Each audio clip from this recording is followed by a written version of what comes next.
Good morning, good afternoon, good evening, ladies and gentlemen. This is SKTV coming to you live from Phoenix, Arizona. My name is Zeku Kenneth.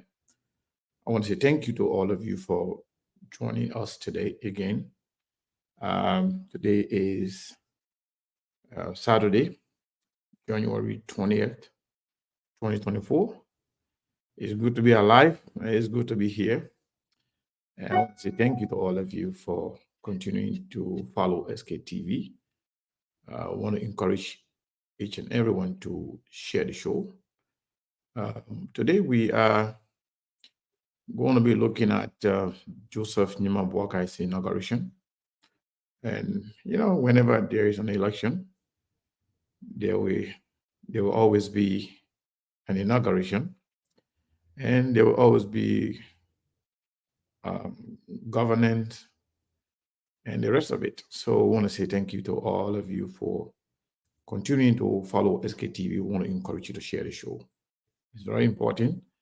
For those of you that just joined us, I want to welcome you once again. In a little bit, we'll come back to start to call some names, just recognizing some of the names that are already here on SKTV. And the best you can do for us is to please go ahead and share the show. We are starting a little bit late today, but as always, late is better to be late than never. They say it's better late than never, so it's okay to be late than not to come at all. So I want to encourage all of you to share the show. All right, let's do that, and we'll be right back. There are things we can do. We bring in good news and we give it to you. We talking about podcast and connecting people and culture from getting up out of the club. Qualified people who willing to sell. Blessing that time and that effort are rest. The project is giving us the end of premise from there. So welcome my life without again. A lyrical Master. Play Paris who make you again SKTV menu. Say my journey, Tina get I say my yamo. And yes I know money, and more I yo. And you love me, more I yo. SKTV the best in Liberia. SKTV the best in Africa. SKTV the best in Mama Liberia. Must hold by the lofa and grand bazaar. And I didn't ya to money, and I said ya to money, and I couldn't play ya to money, and I could do ya to money, and I didn't ya to money, and I said ya to money, and I couldn't play ya to money, and I could do ya to money, and I don't get it now ya to money. That's the baby, and I don't get it now. Toss you walk on my ya to money. Yeah. SKTV the best in Liberia. SKTV the best in Africa. SKTV the best in Mama Liberia. Must hold by the lofa and grand bazaar. There are things we can do. We bring in good news and we give it to you. We talking about podcast and connecting people and culture from getting up out of the club. Qualified people who willing to sell. The flesh, that time and that efforts are rest. The broadcast we giving a real and the premise my best. To work with my life without fear. From Grandfather Nima to Lufa, from River Sass, River G to Chile, from Grand Crew, Bombing, Kidman, Montserrat, San to Bacalu, from Maryland, Bonk to the Mikey B. We the best in the land, yeah, LIB. We the best in the land, yeah, LIB. We the best in the land, yeah, LIB. SKTV the best in Liberia. SKTV the best in Africa. There are things we can do. We bring in good news and we give it to you. We talking about podcast and connecting people and culture from getting up out of the club. Qualified people who willing to sell. Blessing that time and that effort are rest. The project is giving us the end of premise from there. So welcome my life without again. A lyrical Master.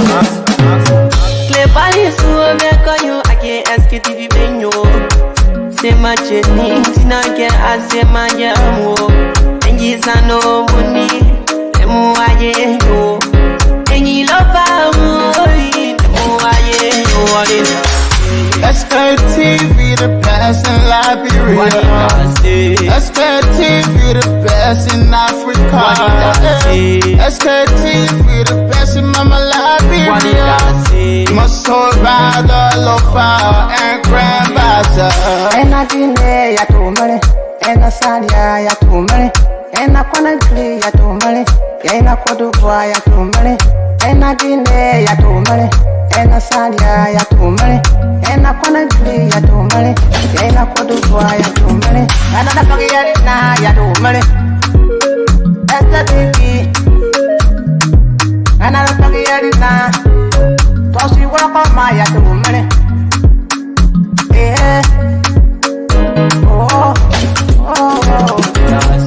SKTV, the best in Liberia. SKTV, the best in Africa. SKTV, the best in Mama Liberia. Must hold by the lofa and grandbaza. There are things we can do. We bring in good news and we give it to you. We talking for podcast and connecting people and culture from getting out of the club. Qualified people who waiting to sell. The flesh, the time, and the efforts are rare. The broadcast we giving are real and the promise my best. To work with my life without fear. From Grandfather Nima to Lufa, from River Sass, River G to Chide, from Grand Crew, Bombay, Kidman, Maserati, Sanu to Bakulu, from Mary. So SKTV, the best in Liberia.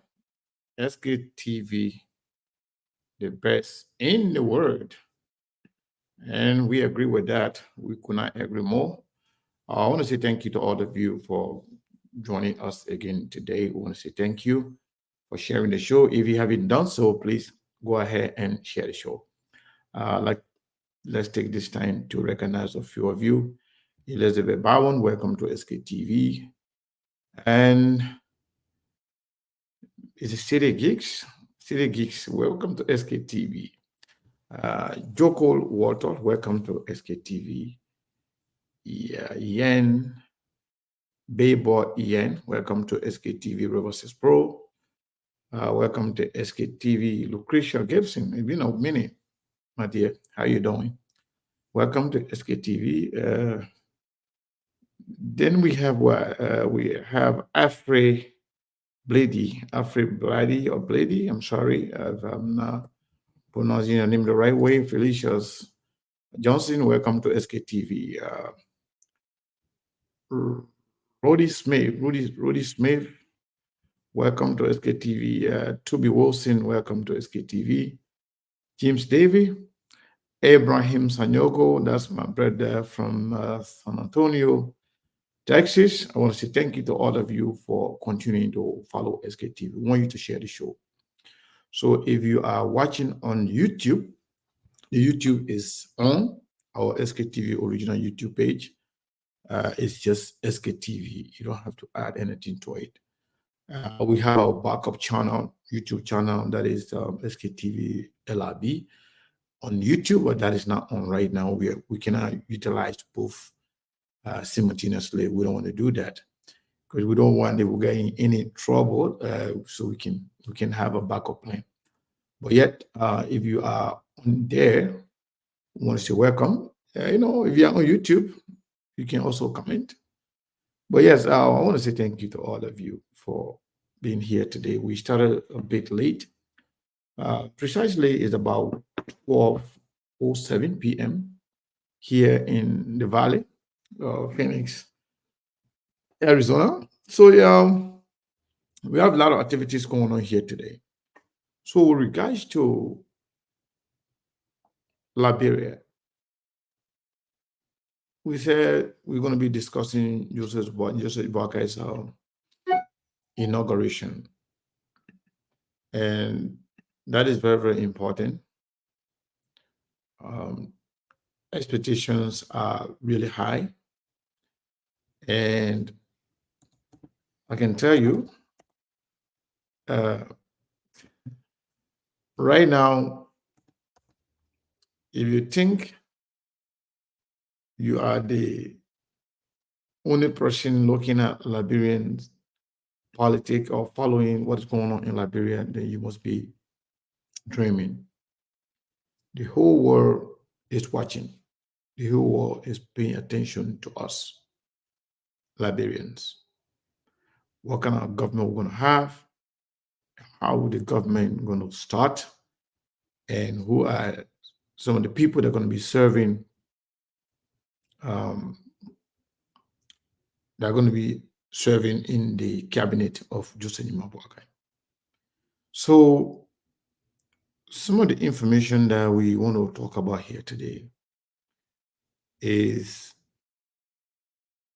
the names of people to be appointed. The last time we told you that there was a fight within the ranks and file within the ranks and file of the Unity Party or the rescue team, a rescue mission. I believe the rescue mission, the slogan of the rescue mission is now, I think this expired because that was for campaign purpose or purposes only.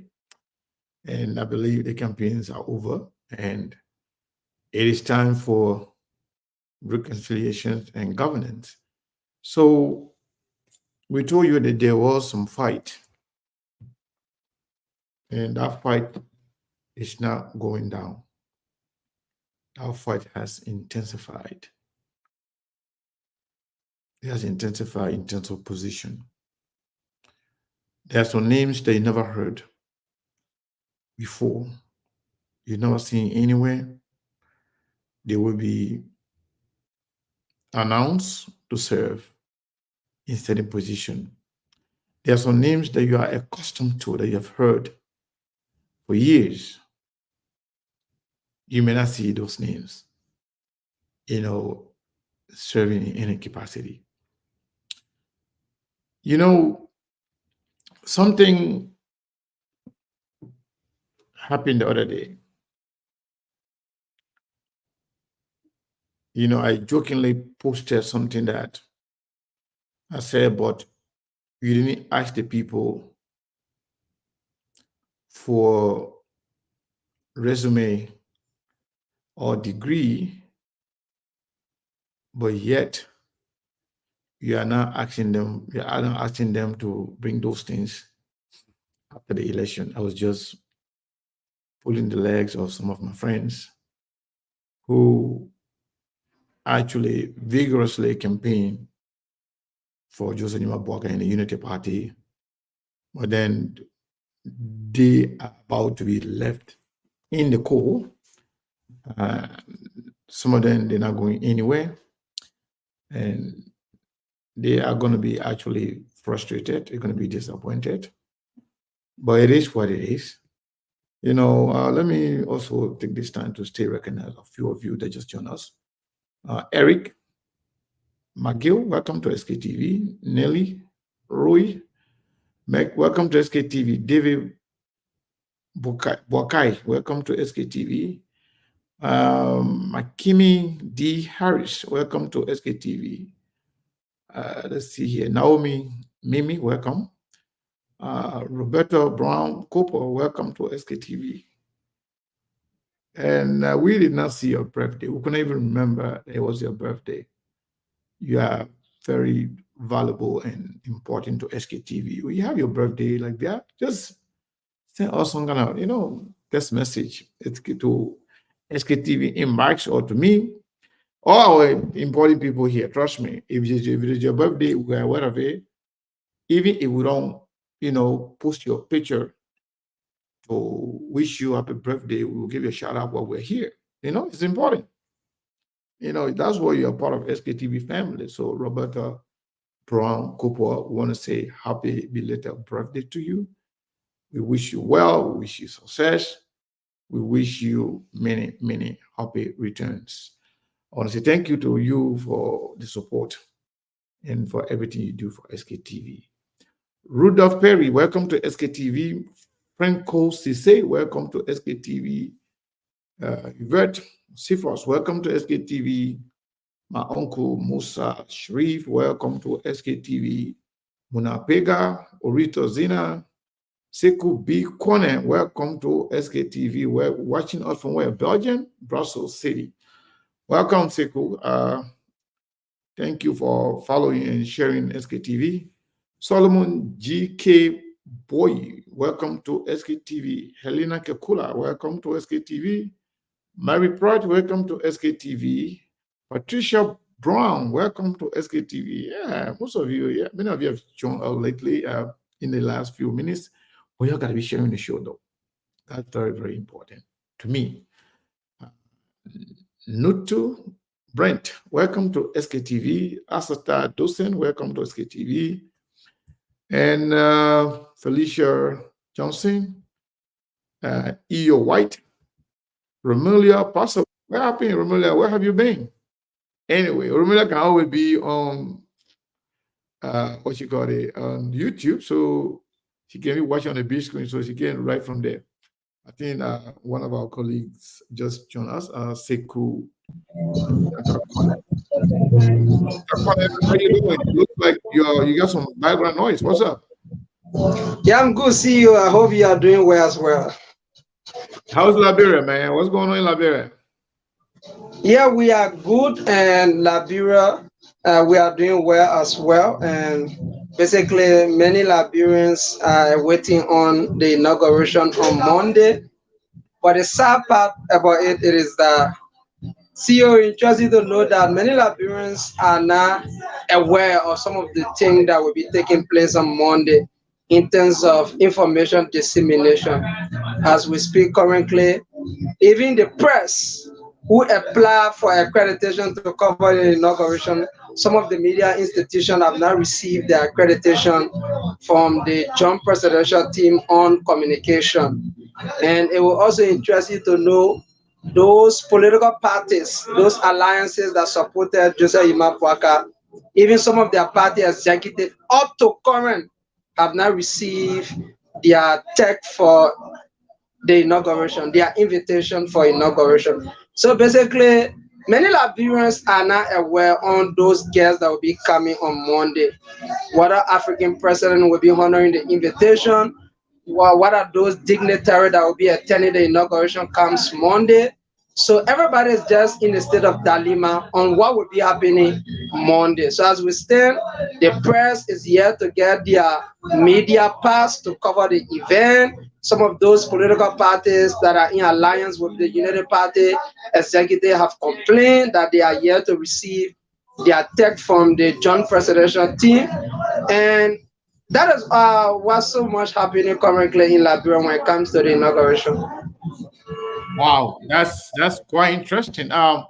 So we were told that one of our colleagues, one of our friends, actually informed us that people are even complaining. You know what? Let me meet you when I'm talking, so that way. Let me see if we can meet you. Okay. Yeah. So we were told that that the ticket that has been issued, that many of the people receiving that ticket to go and be present at that inauguration, that for some reason almost 60 to 70% of them are citizens. Interestingly, there are some Unity Party people are angry. Why is it that citizens are getting the ticket, they are not getting it? So as a result, they are saying that citizens are planning to go and make the place crowded just to go and boo the president-elect. Interesting. So I got this information, but I say, I don't think this is possible, but that's Liberia. But the fact that the entire process seems disorganized as is. That is quite interesting, to be honest. At this time, today is Saturday. Every media institution supposed to know whether or not they are accredited by at least by Friday, so they can get ready and be there. Secondly, every person that's supposed to go over there should actually be aware about the happenings there, about program sheet, about attendees. And by now, media should have been announcing presidents, dignitaries, and foreign leaders that are going to be traveling to participate in this process. But at this point, we have how many more days? 1 day. Today is Saturday, boom. Tomorrow is Sunday, and then before you look, it's Monday. So that's very, very, very concerning. But my question to you now, Mr. Corner, is that from your experience, being around, at least you're not that old, but you've been around, you saw the inauguration of President George Weah, I believe. So what are you seeing now that is different from the past, based on your experience? So basically, let's start the conversation first with the publicity and the beautification of the city. Prior to the inauguration of President George Weah on January 22nd, that took place at the Samuel Kanyado Sports Complex, the entire Monrovia, the entire Pinsville were beautified with flyers indicating about the inauguration, how the events will look like. But sadly, for the inauguration of Joseph Yuma Boaka, we are yet to see that in the city of Monrovia. Basically, the grounds of the Capitol building is situated in a country capital city, Monrovia. We are yet to see flyers, billboards, where the city is beautified, informing international guests, informing Liberians that the inauguration will be taking place on the 22nd. We are not seeing those billboards.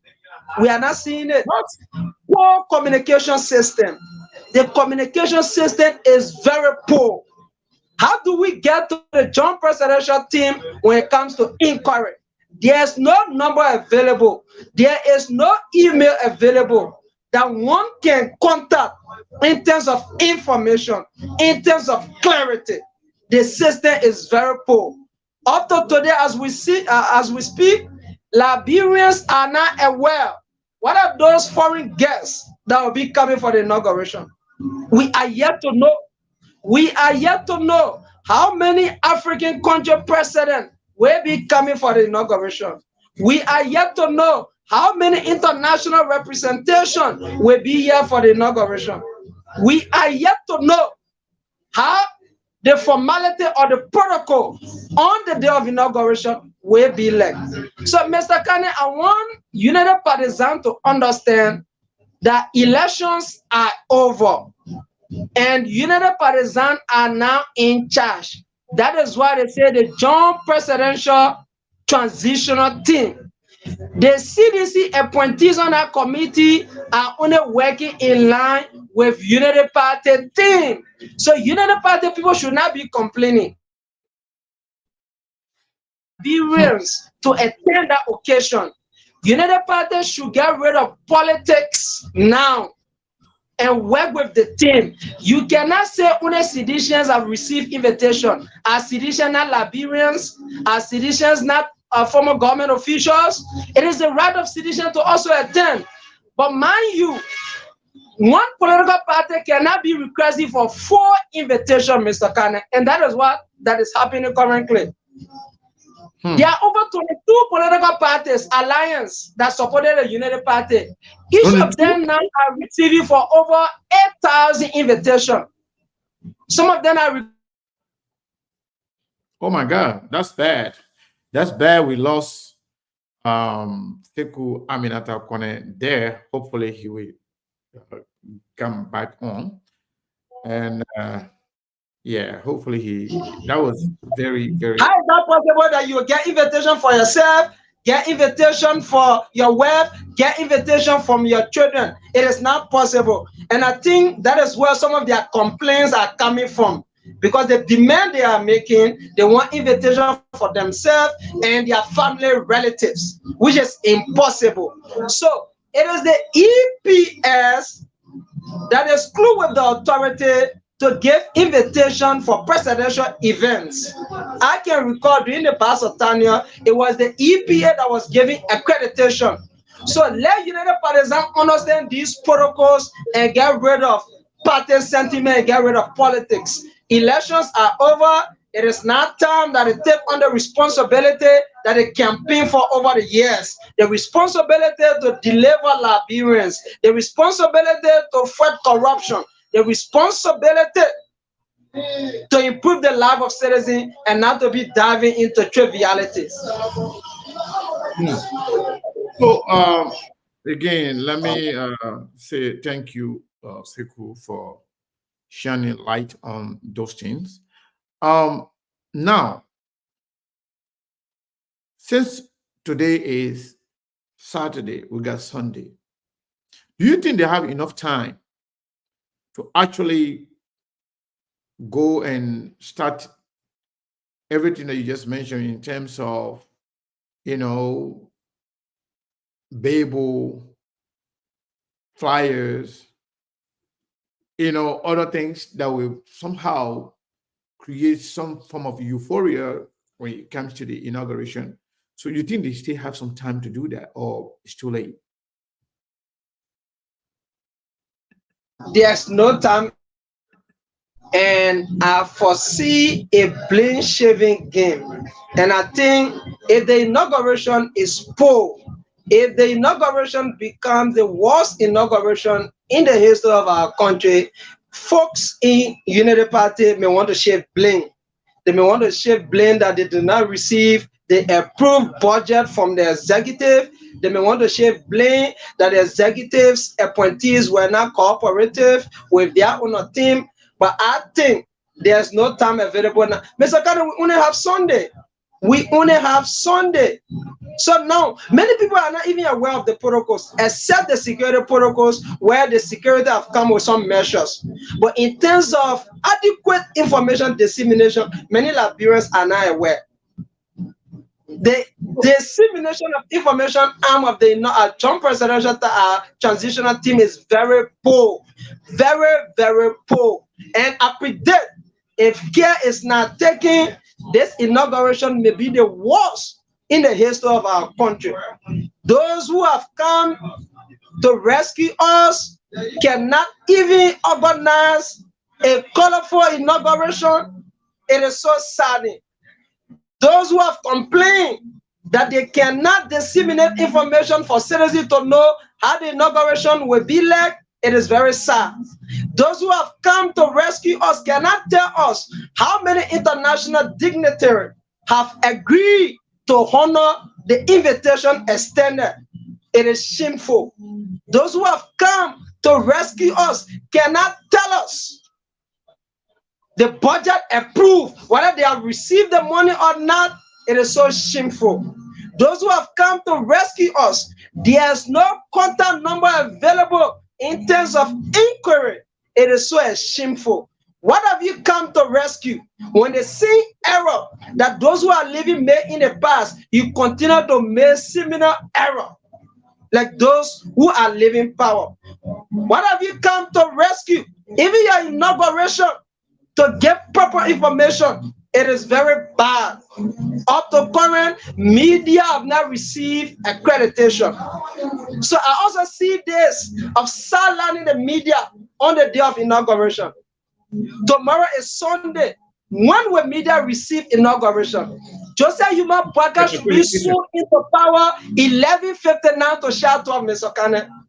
On Monday, 11:59 to sharp 12. Vaga should be the president of the Republic of Liberia. Now, media institution is yet to receive accreditation. So I also see this as a way to silence the media in terms of their reportage on Monday, because by now media institutions should now be preparing their journalists who will be covering the event. Where will they start from? Where will they be assigned to provide coverage? We don't have TED up to now, and we apply for our TED.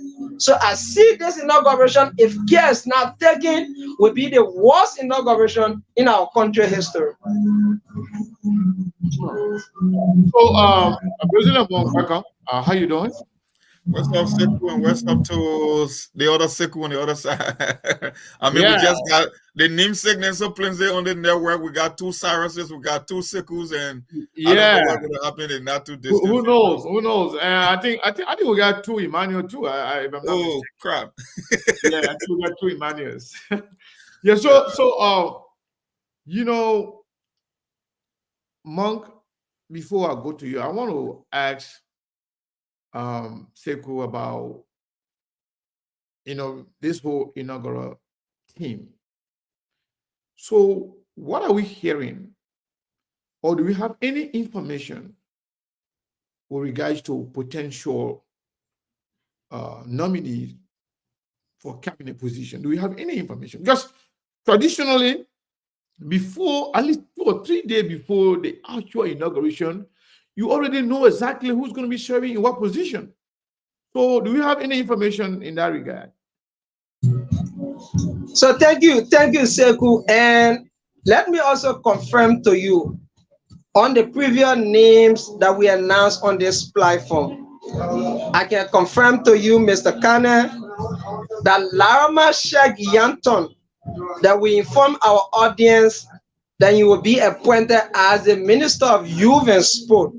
I can confirm to you 100% that information that we give our audience is 100% accurate.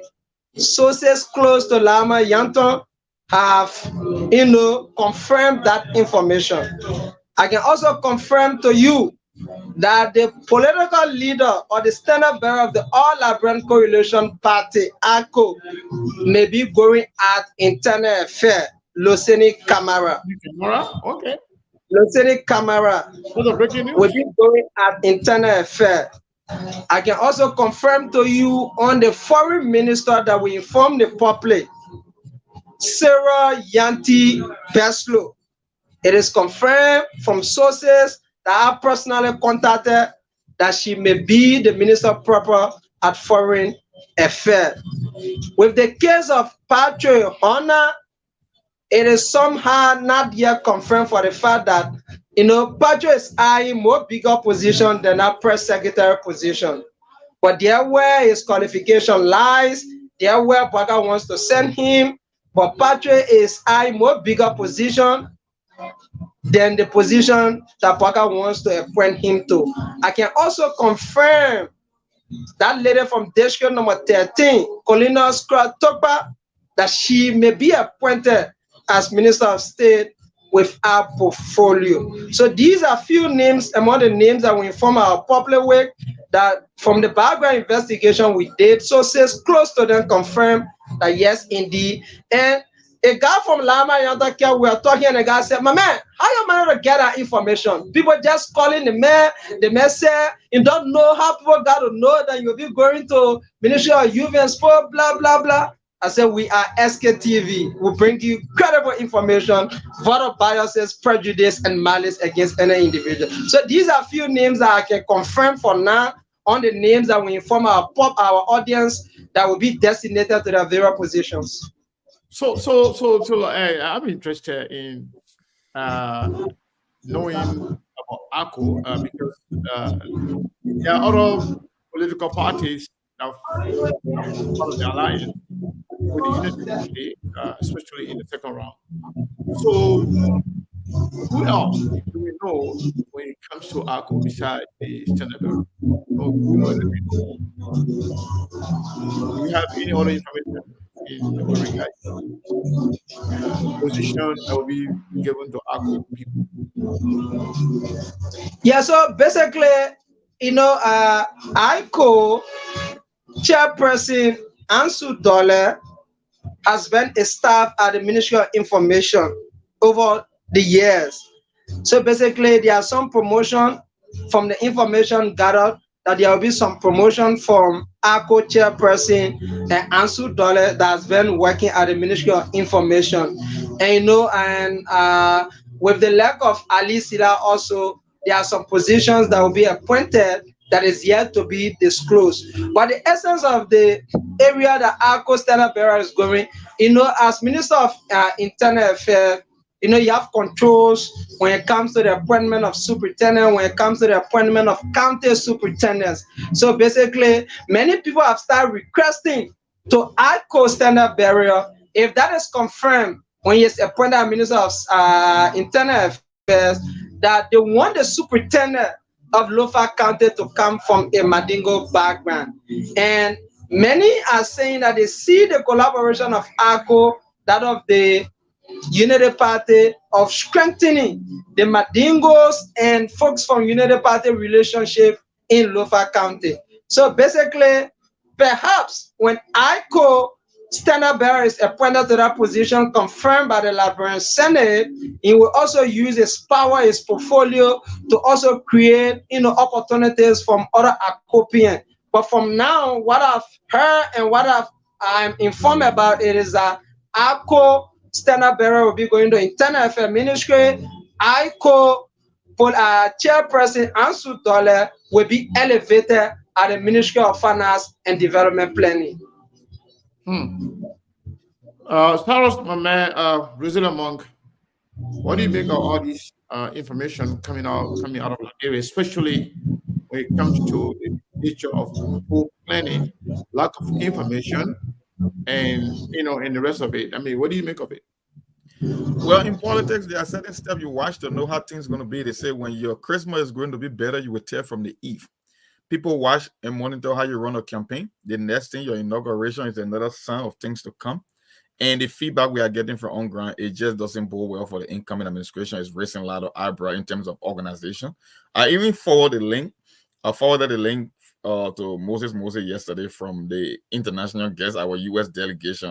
I don't see name on that list that seem to be impressive after all the lobbying here. I expected some real heavy hitters and top dogs to be on ground for that inauguration. I thought the Chris Smith of the world that want to see war and economics crime code, that want accountability and justice. I talk about people from the State Department, some big names, and I don't see anything remotely close to that. So you talking about a country that's 176 years old, still renting backs from Ghana for inauguration? It's a disgrace and a shame. And look, there are people who expect for Liberia to do better. I don't know which planet they live on. I really don't know where they are counting on, because there is nothing from an optical standpoint, from a long-term standpoint, that suggests that we are ready for prime time. We are not ready. It's the same old stuff. You will just get the same old thing. People will be given a chance to come and steal to make themselves much better. And the rest of the ordinary Liberian will be living porn as usual, because you can tell the coordination is not there. And why it says when it comes to governance, I mean, governance is the toughest part of the job. If you cannot even orchestrate a peaceful now a transition from one government to another, and people still talking about invitation, and people still talking about media institution complaining about accreditation to be at a program. I mean, come on, man, it's a disgrace. And this was to be the most experienced government that you were yearning for. Now you got it. We will see the reality. I'm going to give them the benefit of the doubt for now, but the optics, like I said, it just doesn't bode well for Unity Party and Joseph Boaga in particular, because he been in the vanguard for long. People expect him to know and to do better, to come. I mean, like, bro, we are talking about the dressing stages of your administration. We're talking about the optics, what the war is going to see. You cannot even get it organized. So why you think people will feel like, or people will believe when it comes time to make critical decisions, when it comes to running the day-to-day affairs of the state? It's the same old. And he said it right. Maybe this might go down as one of the worst inaugural programs in the history of Liberia. I don't know. I wasn't around 50 years ago or 40 years ago, but I can tell from what I'm seeing in recent memory, this is one of the poorest I've ever seen. Even people within the team are also complaining that they are yet to receive invitation. I don't know who's running that department. I don't know the individual, the guy running the show, but for what we can see, is like it's more than disheartening to see for a country that is 176 years. So, Mom, what do we know about people that are living from here? Do we have some names that people, some dignitaries that are expected We have to? some names. I mean, two of the names we are more familiar with: the Catherine Rodriguez, the Chargé FF in the U.S. Embassy near Monrovia. We know about the Linda Thomas Greenfield. But the other two names I saw were one, how they call the guy? I think he one of the, how they call him, said some Stephen K. Benjamin, advisor to the president on public engagement, some African American guy, and one other lady, how they call the name. Let me see if I can find the link here. I'm missing one person here. They call her Isabel Coleman, Deputy Administrator for United States, Agency for International Development. That's it. It's nothing more. So in all the time you guys spending, all the lobbying effort, and all the so-called connections, So it's just none of the senators or representative names, I haven't seen nobody. I haven't seen any top lawmaker or somebody from a committee. I want people from State Department. I want some heavy hitters. You want to see somebody from the committee, either in the House or in the Senate. Somebody top boss that can impact policy. Unfortunately, not a single one of them. Not even the Chris. The Chris Smith who leads the subcommittee on African affairs. Why are you not there? These people just don't have interest in Liberia, man. We can try to identify with the US, but these people, they themselves, they're not even, I think they got better things to concentrate on, and they just don't have interest over it. I don't see it. Because a country that is actually interested in nurturing or young or promising democracy that want to see accountability, you will send some names that will send a signal to the world that, you know what, America is ready for business like Liberia. But unfortunately, that list is like a minor league. That's a minor league list. It's not a major league list. It's sad. It's disheartening. So do you think it's better off that people, of that, magnitude, stay out so that we can be making more? Because if the whole process is disorganized as it seems to be, then you're better off not having some people to go there and just be shame in front of them. So I think it's okay. That could be another. If it's disorganized, yes. Well, once we have, good people, high profile people leaving their country to go there and come over there to come see stuff. I heard somebody told me yesterday about some pipe that they are installing for bathroom. Matter of fact, they haven't even completed it because I don't know if how they're going to stage their event, but people talking about they were still installing pipes up to yesterday for people to use the restroom or something. Like, you got to be kidding me. What? With less than 72 hours to go, people still installing pipes. Yes, I heard it from someone yesterday. Simple, man. We are in some deep mess, my brother. I don't know the future agenda. Well, I thought they said the budget was approved right out of the door. So what happened? Yeah, and then we're getting some news that people are not disbursing the funds that are available for inauguration. How Miata family and other. I don't know how credible that information is. That she's sick, and matter of fact, she don't want people to kind of replace or in dedicating the tax or someone to really spearhead the operation. Matter the funds are being slowly rolled out, and people are complaining every year and there, whether it's the funds, whether it's the invitation, whether it's the media being accredited, whether it's the international big names that we so guys feel like nothing is being conducted that people can say, you know what, we're seeing some positive sign of it now. Like I said, if you are 176 years and still borrowing backs from Ghana, Liberia is older than Ghana more than 110 years on average. If we are still borrowing motorbike from Ghana for inauguration, it tells you a lot about the country. It tells you a lot. So, do we know of any president or presidents that are going to this inauguration? That is why I've been searching for Africa or anywhere. Yeah, Africa or the Western world. I've been searching for that. Somebody called Justin Trudeau from Canada. I'm not sure of that. Some people were posting about how to call it Kamala Harris. That would be a plus for them. I don't know whether she will show up because I don't think if she was to show up, her name was going to be on the presidential delegation list. I didn't see her name there. And I'm still looking for even African leaders. I mean, some big names like the Nana Akufo-Addo and the Porky coming of the war. Like some big names. You see, Sekou, the reason you want these kind of big names at the inauguration is sends a signal to the rest of the continent, the rest of the world. It means you got people out there who will be vouching for you and stuff. People who can come to your rescue in times of need. But if you cannot even, if these people cannot show up to an inauguration, my brother, what make you think you'll be able to place a phone call that will be able to respond to you? That's why we talk about the international connection. You know, saying one thing is different from seeing the actual reality. The whole thing about Joseph Boakai experience that he got international community, I mean, a connection. But man, you're not talking about the whole Joseph Boakai and experience business. Joseph Boakai is not doing anything.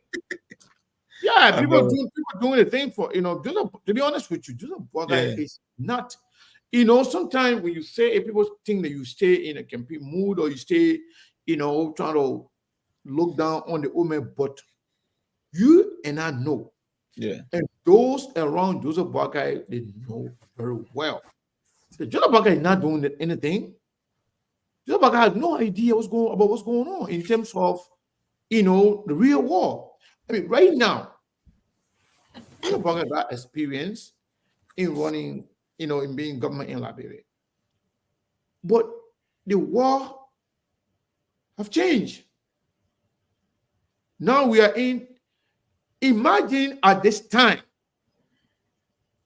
if you see boxes, speakers, and other things are coming from a different country in Liberia to come to Liberia to form part of an inauguration. That is scary. That's more than scary. After 170 some years. Yeah, 176 and counting.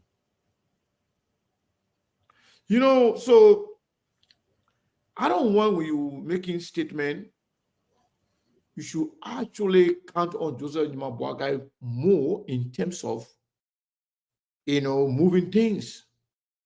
To be honest, the Ome will be going to be the leader.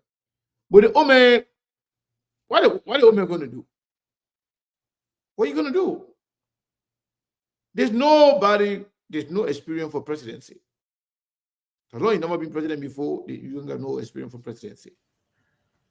But the problem about how things going to go around in terms of organization, in terms of moving things around, in terms of technological, you know, improvement, in terms of, you know, foreign. I mean, the way things supposed to be organized. Joseph Boakai is not the one to be doing that, because there's not Joseph Boakai time. Joseph Boakai then they were in the past, and things that we got right now, they were not available at Joseph, you know, during Joseph Boakai time. You and I can sit right here now and remain here and organize something in Liberia and make it workable before Monday. Yes, right here. for sure. Right here. Yeah, you can do that. We can do that right now. You don't have to be there. You know, but we expect people around Joseph Boakai camp, young people, innovative people that we believe they're supposed to know something. The fact that we got to the 11 hours, and yet people are complaining about invitation, and then there's no information about attendees, there's no information about dignitaries, and people start talking about facing bathroom and other people. Yeah, installing pipes for latrine facility. Can you imagine that? 72 hours to go, you stay constructing. So now, if like you said, if in Liberia we always say that if the Christmas going to be good, we can tell from the Eve. Now, if the inauguration is as disorganized as it seems to be, what about the appointments? Oh yeah, that's one of the toughest jobs, the appointment. To manage expectation and to give people who's gonna make the appointment if they cannot even organize on the inauguration. On inauguration. properly organized. Yeah, proper inauguration. So what's gonna happen then? Then who's gonna be appointed to what position? And who's going to decide, okay, let's let go this person, that person, and this person is fit for this position based on, expertise or experience. And I mean, it's like you got 1 million things to do at the same time. If you cannot organize an inauguration, as inexperienced as CDC were, but they organized a very colorful inauguration. A very colorful program. In as much as they had a courtesy, they finna born and other never knew those dignitary individually. Sometimes they went to the airport and couldn't identify people, but the fact of the matter is those big names show up. Prominent African leaders show up, international stars and celebrities show up.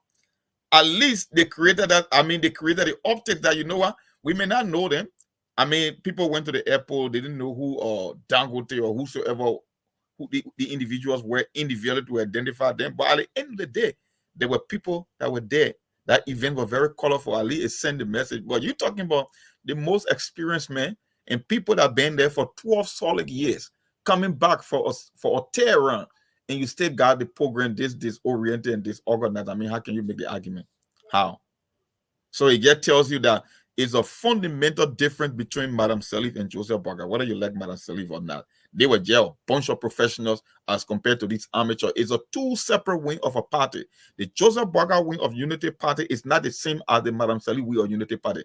In as much as they carry the same party name, emblems, and logo, they are not the same in terms of operation. One is professional, another one is going to be total amateurish. That's what he's saying right now. So where are they having the inauguration? Well, I don't know the specific location for now. I don't know whether it's SKD or... It's not going to be SKD, right? I'm not sure. I mean, we even know. Can you imagine up to now? We can't even tell the venue. Is it going to be Anthony Tokman Stadium? We have no clue right now. No clue. Yeah. There you go. Now, what is he also? As a country, I mean, where in the world you have? I mean, so where are the young people? Where are those people? I mean, who they rescue? Daughters, the rescue brothers, the rescue cousin and nephew, and all the other young people that are supposed to be innovative and understanding, the current reality, the trends of event. Things are different now. Things are not the way they used to look 3-4 years ago. Oh no!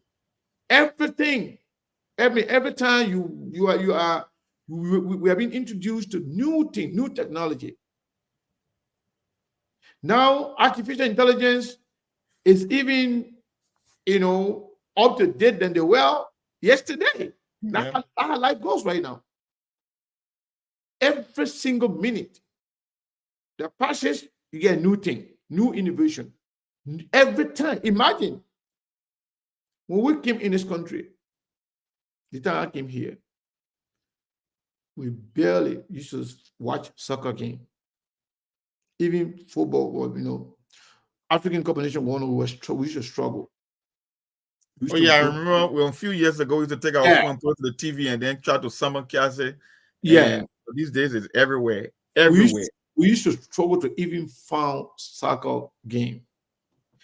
But now it's everywhere. It's on YouTube TV, it's on cable, it's on Facebook, it's everywhere. You see life? Unless you refuse to grow or to improve yourself, but life has improved.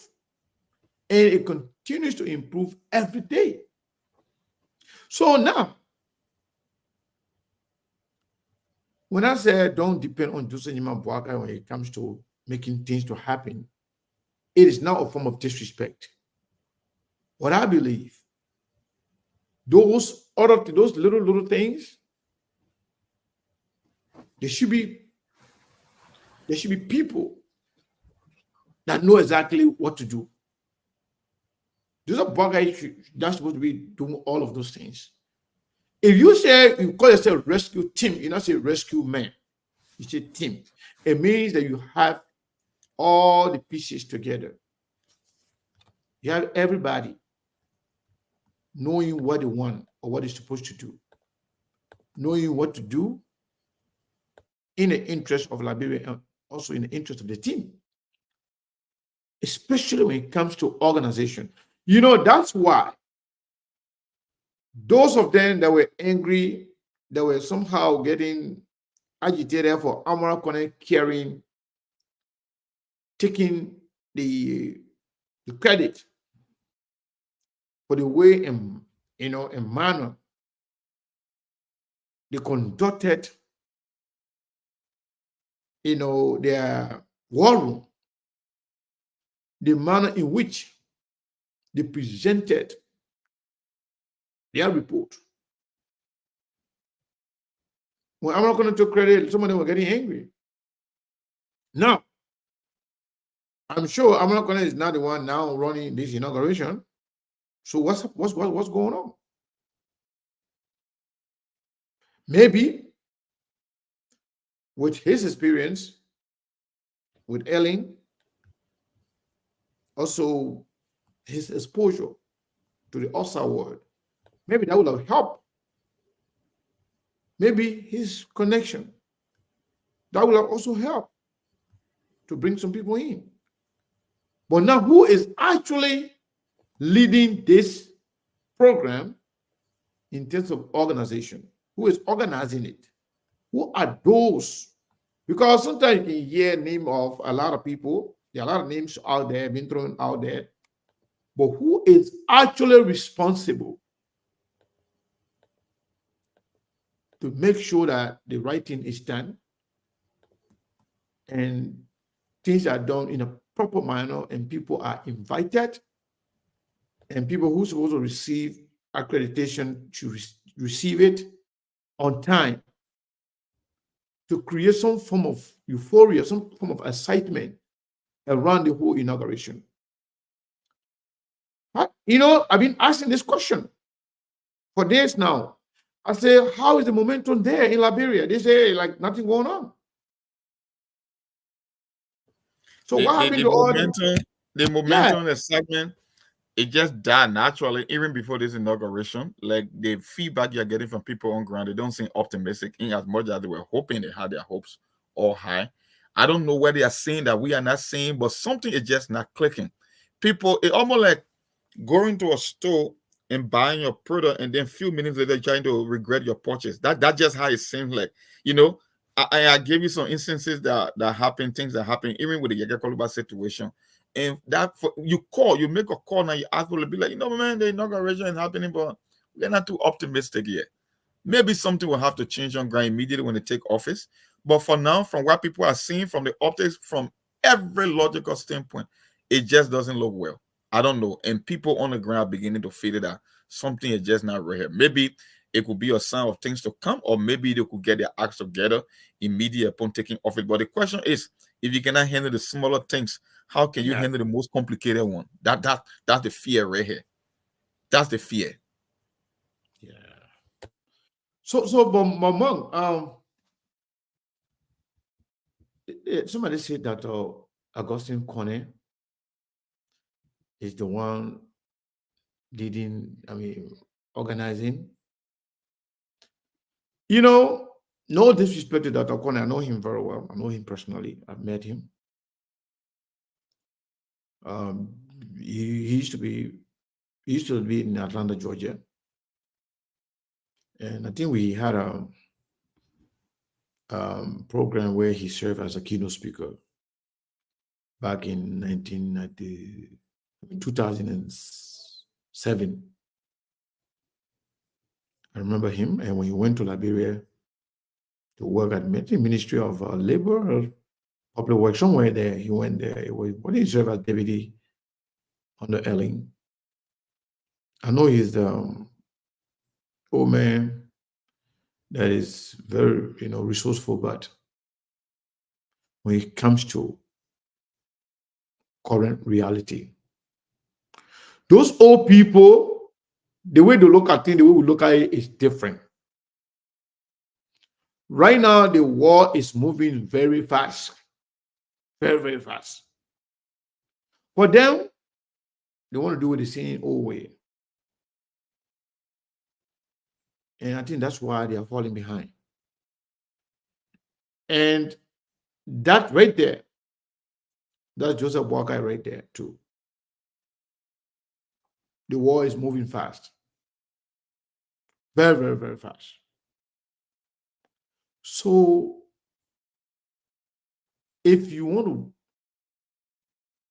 to change things around, if you want to compete in the war of technology, you want to compete in the war that is growing so fast, you got to get the right people to do the job for you. I'm still waiting to see the names of people that are going to be appointed to serve Joseph Nima Boakai as cabinet ministers, managing directors, deputy ministers, assistant ministers, and the rest of it. I actually want to see how Joseph Boakai is going to be effective as president. Or we're going to have another Nathaniel McGill running the government for Joseph Boakai. I'm waiting. I'm waiting to see how Joseph Juma Boakai going to handle the fallout from the people who are going to be disenchanted for not getting something they expected. I want to see how Joseph Boakai is going to handle those, because he has not done a good job with that in the past. Every time, he has problem with somebody, he always let him go. He cares less about their feelings. He doesn't look behind. He cares less about your feel. You do whatever you want to do. You say whatever you want to say. He's not even going to respond to you. I want to see Joseph Nima Boakai approach when it comes to dealing with the people in the Senate and the House of Representatives. Right now, those that have asked him to go and sue Fonati Kufa, Councilor Fonati Kufa, the Speaker of the House, before the inauguration, and then later on went back and withdraw it. Are they going to be the same people who have asked him moving forward? So this is just the beginning of a whole lot. So, Mom, my question to you now: can Joseph Nima Boakai be a different Joseph Nima Boakai from what we know? Do nothing and say nothing and care less about anything, Joseph Boakai, or we're going to have an effective or an actionable Joseph Nima Boakai? We already seeing the signs. The presidency is like a marriage. A marriage or the presidency doesn't change you as an individual. It doesn't take anything. It just change your title and maybe your last name in marriage. If you're a criminal before you marry, you will still be a criminal after marriage. Nothing changed you about the marriage or the presidency. It only expose or it reveal your true identity. At the end of the day, you will become who you're going to become. From what I'm saying, I tell people all the time, the reason being the president or running the executive branch of government is more complicated today because we are competing for fewer resources with more problems than any other time in history. Even people that have proven to be effective, they are much younger with more energy, they are still struggling today. Second, you look around the world today, how many countries you can really tell that say that this president is making making strive to change? Maybe you need few, maybe you say Tanzania, the Ivory Coast, the Rwanda of the world, the Singapore, but vast majority of leaders are struggling just to meet up with demand. And you want to tell me a man like Joseph Boakai is capable of changing Liberia? Look, you see, you must be living in fantasy. You should be dreaming. Look, apart from getting the job done, the energy to wake up every day from bed. Look, one of the things people used to talk about, even people that used to work with Madam Sally said the Oma is a workaholic.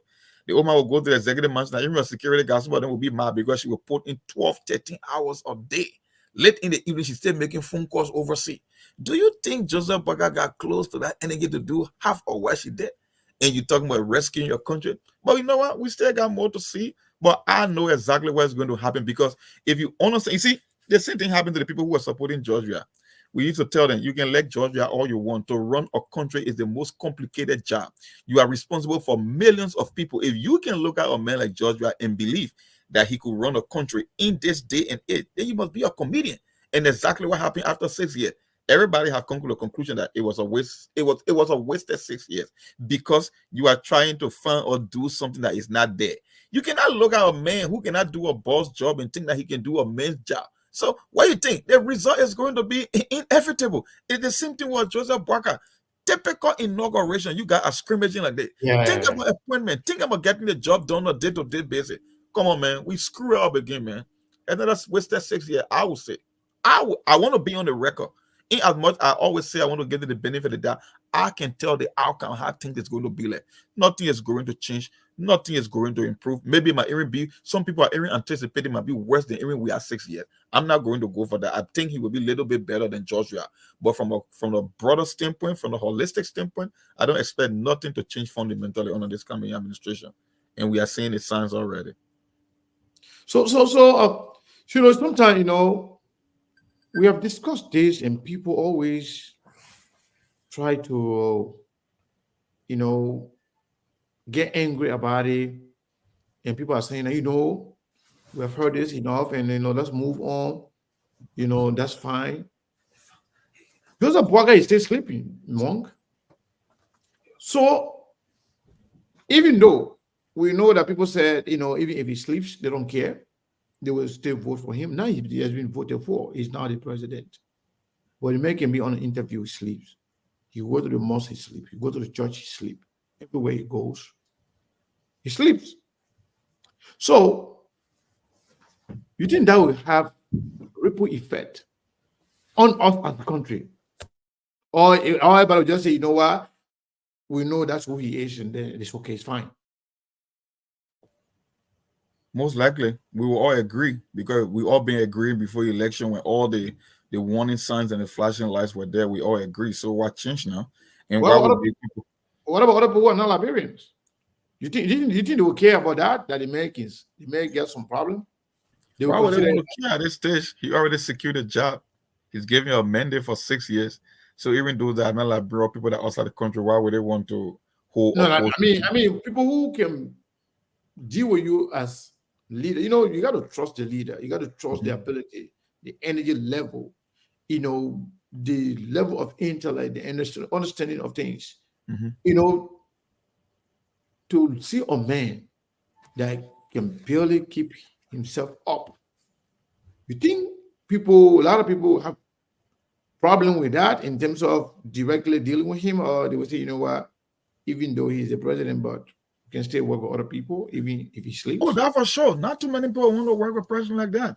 If you're not up to the task, if people see you like the energy level is not there, that strength is not there, that innovation is not there, and you got news circumventing that, maybe the vice president, he just a heartbeat away from the presidency. I don't know what will incentivize a lot of people to want to do business. I mean, there will be people that will always do business with him. We're talking about to what extent and the kind of impact it will have on the country.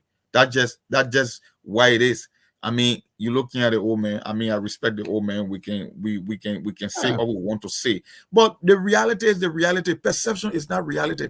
I love Joseph Boakai to death, but I know in this day and age, Joseph Boakai doesn't have what it takes to transform a country. That's something I know. I said the same thing in 2017. I love Georgia. Georgia will come to Minnesota. He's a likable president. He blends in well. You go on the soccer field. He's a guy that you see. At the end of the day, whether you love Georgia or not, Georgia is not capable of running your country. And we keep making the same old mistake. That's just the society. You're seeing the risks. You know the risk is greater than the reward. But unfortunately, you just cannot think past your feeling. You think it's about your political party or your political leader. You are not thinking in terms of the country. So every time you will keep encountering these same mistakes when other people are moving forward. Look, Sekou, when you see a country that is making progress, you can tell. You look at the leader, you look at their policy, you know what they are doing in the country to transform the country. That is why you can stand today and say, okay, Africa get one of the fastest growing GDP in the whole of West Africa or Africa as a whole. You can make the case for Ghana. You can make the case for Rwanda or Ethiopia or Tanzania. Can you make the case for Liberia? Do you see any bright spot in Liberia to say like 5 or 6 years from now this will improve? No. There is nothing. There is no indicator. The people that are bringing the power, they are not showing any inclination that they are about to do something better. If Georgia borrow motorcycle and you borrow motorcycle, how can you be any better? If Georgia had a colorful event and you cannot have a colorful event just for an inauguration, how do you make the case? If the press cannot even get accreditation to attend that ceremony, the media, the Liberian people cannot even tell who are going to be the front row, the people that will be giving front row seat of your cabinet up to now, then how do you make the case that when you enter the executive mansion, you're going to do something better? I just don't see. I cannot put the one or two together. It just doesn't make sense to me. So, what about the people who, during the election, people say, oh, yeah, you can criticize Joseph Boakai or young one. Joseph Boakai is going to be the president, but Joseph Boakai is not going to be the one person doing the job. So, could this be a wake-up call for those people who that other people depend on to say, you know what? Even though Joseph Boakai may not be up to the task, but we have other people there that can make things happen. We have other movers.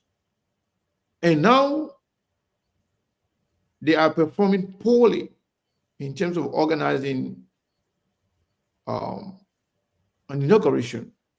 So could this be looked at as total failure, not only from Joseph Boakai, but for people around him? If they cannot organize, a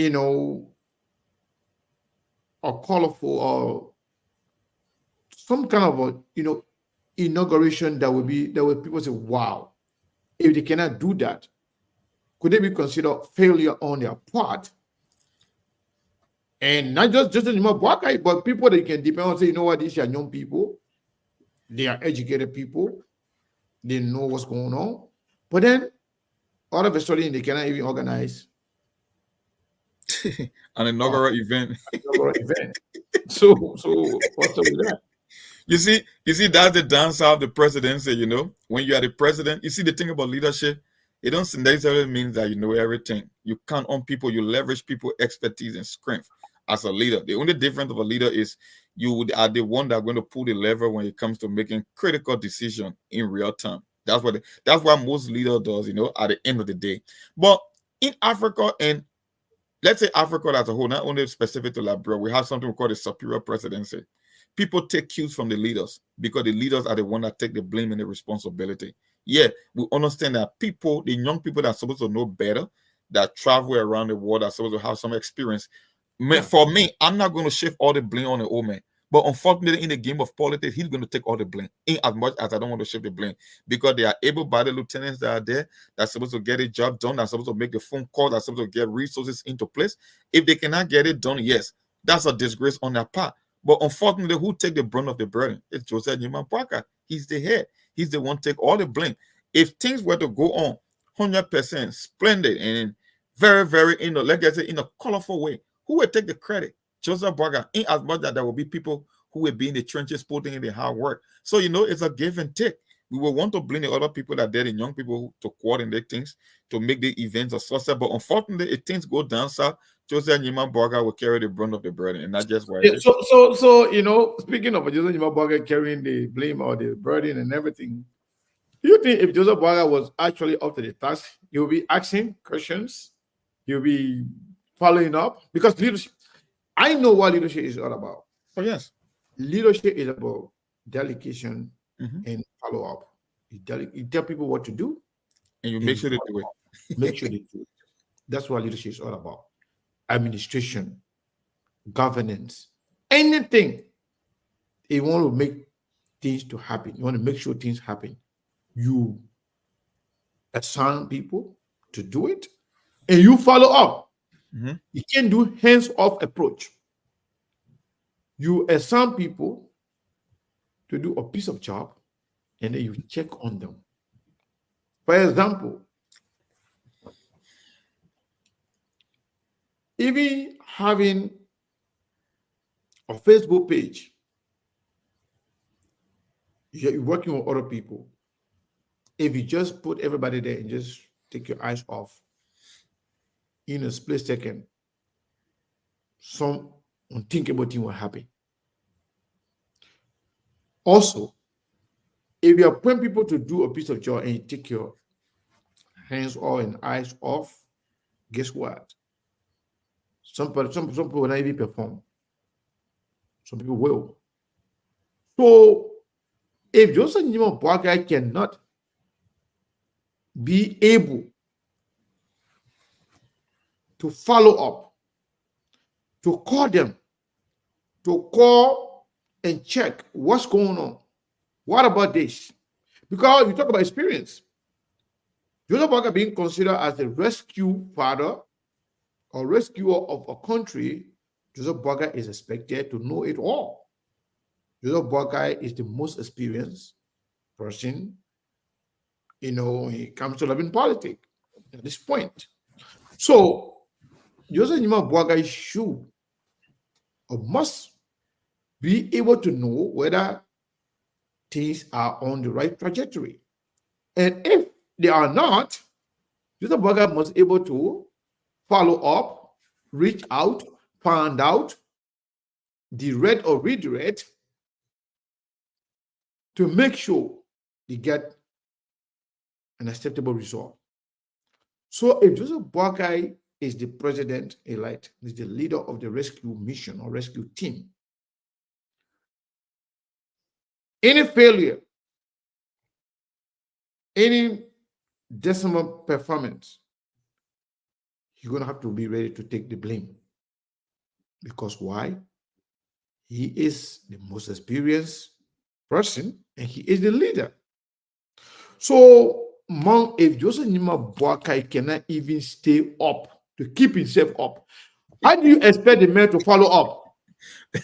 Those are some of the concerns we're raising. Yeah, those are serious concerns. Yeah, these are serious concerns. I mean, people think these are jokes, and personally, I respect Joseph Boakai more, to be honest. But I just believe that the presidential leadership as a whole, it comes with lot of load, heavy load. Yeah. The challenges are enormous. Yeah. So if you cannot keep yourself up, how are you going to be able to make follow-ups? How are you going to understand what is working and what is not working? How are you going to know who is performing and who is not performing when you are sleeping? Let me tell you something. The old man got to sleep for not less than 10 to 12 hours a day. 10 to 12. Other president, normal president, they barely get 5 hours sleep. You know that? For sure. Okay. And the reason is because they have a whole lot going on. The 24 hour around the clock, they divide it. They will get 2 hours a sound to do a particular thing, 3 hours on this, 4 hours on international issues, 1 hour calling other presidents. This one every single day. That's why when you become president, you get older than your age. Because the challenges are so much. But how are you going to be able to undertake all those challenges and be effective and be able to make follow and be able to know what is working and what is not working? When you even, having competition with yourself, whether you can be up or you can sleep. When you're talking the thing, you're trying to be, dismissive or you try to be sarcastic, sarcastic about that's what they think. Yeah, this is real. I think when people say elections have consequences, these elections that we just had, the consequences may not be favorable to Liberia. May not be it may not yield the needed fruit.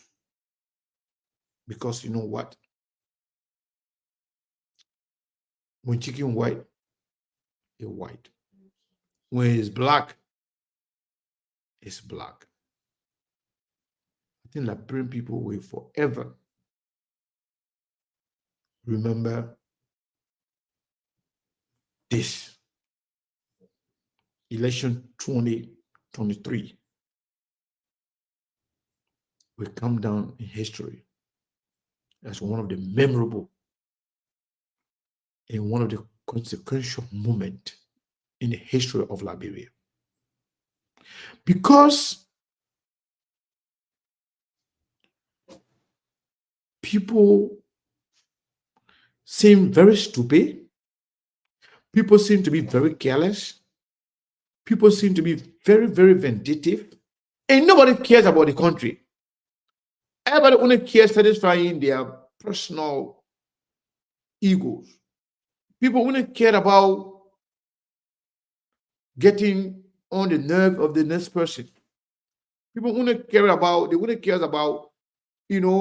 how to make Monk angry, how to make Seku angry. But they care less about the consequences of their action. Look at these things we are saying right now. The first failure is to fail to even get into office, to organize a fitting inauguration. Up to this point, you have information lapses. Nothing going on. Nobody knows anything. Everybody just running head to scatter like a bunch of beheaded chickens with no sense of directions. Nobody knows exactly what's going on. So tell me, who's supposed to safeguard those things? Who's supposed to make sure the right things are done? It's Joseph Mabwaka. He is the president. Similarly, George Weah went through the same thing. Nobody didn't know what's going on when it came to presidency. Nobody didn't know what's going on when it came to, administration. Weah didn't know what's going on when it came to leadership. Nope. He didn't know nothing. Even the day-to-day function of the job, his responsibility. He didn't even understand it. He didn't know the normal thing. To say, you know what? This is how much. This is what it takes. Yeah. For me to be president. Weah didn't know that. Joseph Boakai, for him, he has experience. Perhaps he knows, but he does not have what it takes to perform it. Maybe he has experience. Maybe he's been vice president. Maybe he has, been around the presidency. Maybe he understands why it works, but he does not have the energy. The man is struggling to keep himself up. Why other people? The worst is yet to come. I'm sorry to say this, but the worst is yet to come for Liberia. Because if this man is the one to lead the country, and you have a bunch of incompetent people be given the responsibility to perform the task, then what happened to our country? Because even presidents that are able, that are physically fit and mentally ready, they face challenges. And when they have bad people around them, they suffer a lot. They go through a lot. What about the person who is now up to the task? Who is now physically fit? Who is now mentally ready because of illness? What happened? I think we need to buckle up. We need to be ready and see where our country will be in the next 3 months, 6 months, 1 year, and beyond. But more, let's be positive for a minute. You think if let's say Joseph Boakai is not physically fit, Joseph Boakai is not mentally ready because he's not well. You know, I've said this before, we are sick. Even when your toe is hurting, it affects your judgment. Because the pain in you, it distracts you from anything else. That's why you have to be physically fit and mentally ready to be president. But if you are not well and you can't even keep yourself up with all the challenges that come, you are doomed for a failure. So now, among what I want to say here is that Jeremiah Kun is the vice president. Jeremiah Kun is young. Jeremiah Kun is a business person. But can Jeremiah Kun fit in the shoe of Joseph Nima Boakai if Joseph Nima Boakai is not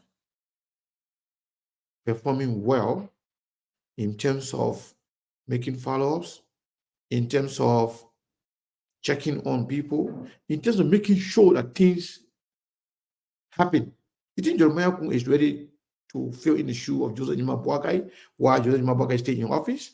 Like to be that trusted lieutenant, to be that man right on the side of him, making sure that if the old man is forgetting, the old man is not doing certain things, Jeremiah Kun is there to make sure that things are put in the right perspective. Or Jeremiah Kun will rely to say, you know what, let them man feel that they don't want to come and fix it.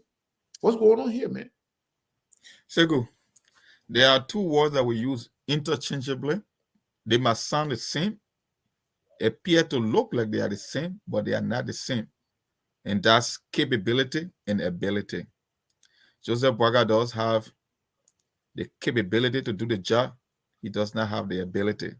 It was the same case we made against Georgia. Georgia have the ability, but he does not have the capability of executing the duties and function of a president. The Liberian people, I bet you that's one of the fear. They didn't bargain for Jeremiah Kun. Jeremiah Kun became a recipient of a particular mandate, or I would say, or mindset that the Liberian people already settled on the Joseph Boakai presidency. I bet you now, if you were to tell the average person in Unity Party or in Liberia as a whole, that if Joseph Boakai will be off the stage, not too many people will be comfortable with Jeremiah Kun presidency. They won't. You got Jeremiah Kun as a result of Joseph Boakai. But the question is, and that's the reason you pick a vice president. The reason you pick a vice president is not just because you want a partner. A vice president should be able to lead on day one, immediate upon that call is made. Somebody who is able to assume the responsibility of that office. And from what I know, from what I have seen, even the voter themselves, this is why people are afraid, people are agitated, people are sitting on the edge, that if the worst was to happen, Jeremiah Kun will not be what we're bargaining for. I mean, you can elect him as a senator, he's from Nima County, the second largest county, but at the end of the day, the average Liberian does not believe that Jeremiah Kun will be able to effectively execute the position of a president in Liberia. It will be the same 6 and 7. So we are in a tough situation, and most likely that might happen. The question is, but can Jeremiah Kun be available now while Joseph Boakai is still in office and help him be effective? That's my question. That's why you would expect to happen, to be able to pick up the slack from where Joseph Boakai won't be able. Maybe he can delegate most of his tasks to Jeremiah Kun and start setting him up for the future. But the question is the politics. Seku, it's never about the interest of the country. It's about who is positioning himself for what. Now, do you think the average folks in Unity Party will want to see Joseph Boakai delegating most of his tasks to Jeremiah Kun? They will not want that, because they will assume that if you empower Jeremiah Kun, it makes him to appear like a president before he can even become president. And they won't want for that to happen. Even at the expense of Joseph Boakai performances, they will not want that. That's for sure. Okay. So if they don't want that, why are they not actually helping Joseph Boakai to be effective, to seem actionable, to be like somebody who actually knows exactly what's going on? Why are they not doing that? If they cannot allow other people like Jeremiah Kun, who is legally placed to do that, if they are not going to allow him to do that, why are they not doing it? Or maybe that's what I'm saying. In that case, because of the politics, they will let his performances to be imparted instead of giving him this tax, because politically they don't want that. They want to position themselves maybe for 6 years. So even at the expense of the country, they will still prefer doing that. And you are just seeing the typical example of the news we are getting from Meta family, that somehow she's not feeling where she one of those that is in charge of resources, but unfortunately, she does not want to dedicate her tax to someone else because they don't want for people to insert themselves. You know, in Labrador, everything is done politically. The moment now somebody takes her position and start executing, she believes that she will be off the rails and she won't be the one to benefit. So even if the inauguration is going to be lackluster, even if it's going to be a poor performance, she prefer that happening than dedicating her tax to somebody else to get a job done. It is same thing happening to Jeremiah Cohn. Unity Party people will not want to see Jeremiah Cohn being in power, because that way it makes him to look presidential and they won't be the one to benefit. So even if Joseph Barker would take the vast majority of the blame in terms of performance, they would choose that option rather than empowering Jeremiah Cohn to take the lead. It won't happen. That's Liberia for you, my brother. So that means we have a long way to go. For sure. I mean, we have a very. But Seko, why should I even tell you that? Why should you even go as far as Jeremiah Cohn? The Amra situation is just a testament to that. You saw what happened from the day of the election to now to the transition. It's the same old thing. That even if Amra will be seen as someone who will give the old man help, no, they will not want that to happen, because if Amra is seen as the one running the show, then it makes him to look presidential ahead of time, and that's why they don't want. That's the only job everybody is eyeing, even at the detriment of their own performance or the entire country.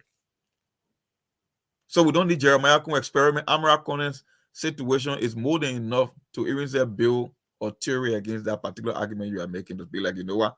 If the country will suffer, but we're not going to empower someone to make them to look presidential ahead of time for 2029. So that means it's all about position as opposed to country.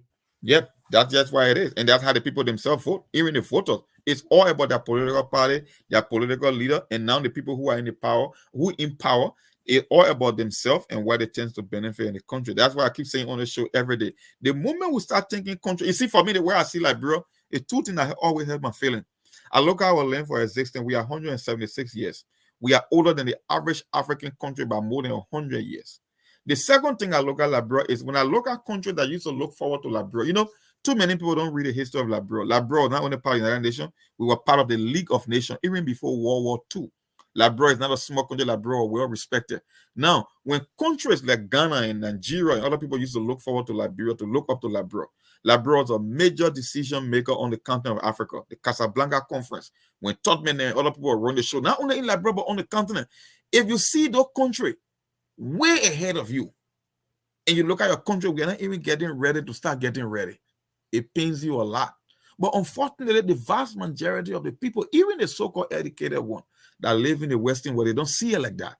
It's all about, I will support anybody at the detriment of the country just if I can get my position. Like I asked one guy one time, I said, let me give you a typical example of Winston Tappet. Winston Tappet that I've been knowing since I was a kid.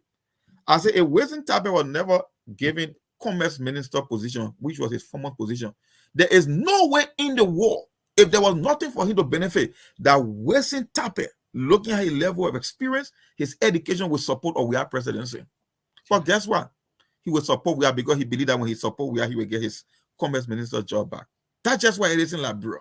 So when I look at people say, oh, Liberia, like you're talking nonsense. You must be living in fantasy. You're looking at everything in your country fundamentally broken. You talk about Liberia, make progress. Look, we're gonna faith it. Is that why you call faith? That's not faith, that's stupidity. Because success doesn't happen over there. There are things that you do. Segu, the reason you make investment in yourself for future, and you see yourself, you're not doing nothing better, and you want to tell me that the country will do better. What can you see? Can you go to anywhere in the world and tell somebody and say, okay, it's because of what we are doing now that will make us better 5 or 6 or 10 years from now? Can you show me one? But you still believe the country will do better. That's insanity. It's not even speaking faith. Because faith is not stupidity.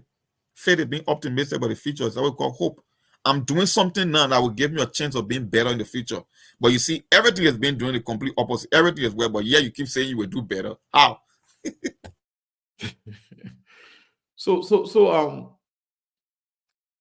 The supporters of Joseph Nyimabuaga and those around him, they are aware of the fact that Joseph Nyimabuaga has some issue, especially when it comes to his health, the energy level, and the sleeping thing, and also pretty much everything. But yet, they supported him because what is in it for them themselves, right? So now, if we get into the presidency of Joseph Boakai and reality starts to sink in, where in Joseph Boakai cannot keep himself up, where in Joseph Boakai cannot actually do things as expected from a president. At what point will those people come to realization to say, you know what, actually we were wrong, we did the wrong thing to the Liberian people?